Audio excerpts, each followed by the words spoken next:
భారీ దోపిడీకి తెరదీసిన మిల్లర్లు వరి కోతలు జోరందుకోగానే రేట్లు దించేశారు. వారం కింద క్వింటాల్ వడ్లు 2700, ఇప్పుడు 2150కి తగ్గించారు. నల్గొండ జిల్లాలో సిండికేట్ గా మారిన దోపిడీ ఇదేమని అడిగిన రైతులకు బెదిరింపులు. చూడండి, ఈ సిండికేట్ అంటే ఎవరు ఉంటారు? నల్గొండ రెడ్లు ఉంటారు.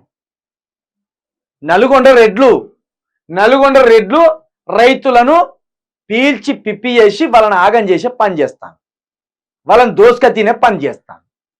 ఇప్పుడు 2700 ఉండే మద్దతు ధర, దాన్ని 2150కి తగ్గించింది. మళ్ళీ ఏం చేస్తారు? వడ్లు తక్కువ కొని ఎక్కువ ధరకు మళ్ళీ బియ్యం బయట అమ్ముతారు. ఈ సిండికేట్ ఉన్నది. ఒకటేసారి ఏం చేస్తారంటే 10 మంది కూడి నేను ఇంత రేటు పెట్టినా నాకు ఇంతే వెళుతుంది, ఇక నేను ఇంతకంటే ఎక్కువ రేటుకు కొనా అంటాడు మిల్లర్. ఇక పక్క మిల్లర్ తోటి అందరు ముందే మాట్లాడుకుని రేట్లు లేవు, అసలు రేట్లు వలుపుతలేవు అని రైతులను నమ్మిస్తారు. రైతులు అయ్యో ఇంత పంట ఉండే ఆగమైతా అండే, ఏమన్నా అకాల వర్షం వస్తే పంట అంతా నాశనం అవుతుంది, బయట వడ్లను మనము డంపు చేయలేము, ఎక్కడ మిల్లులు లేవు, దాచుకుందామంటే గోదాములు సరిపోవు, లేకపోతే అక్కడనే కళ్ళంకానే ఉంచితే అకాల వర్షం కురిస్తే ఇది నాశనం అయిపోతుంది అని రైతు భయపడతాడు. వీళ్ళు ఏం చేస్తారు?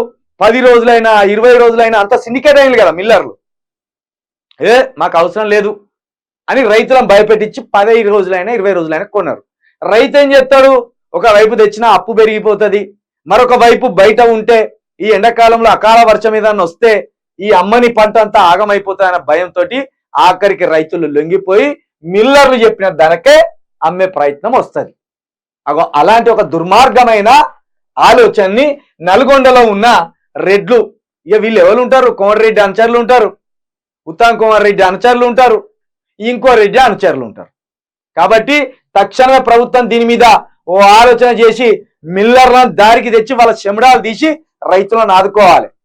ఎట్లెట్లా ధర తగ్గిస్తారు? వరి కోతలు స్టార్ట్ కాగానే రైతుల ధరలు తగ్గిస్తారా? వరి ధర తగ్గిస్తారా?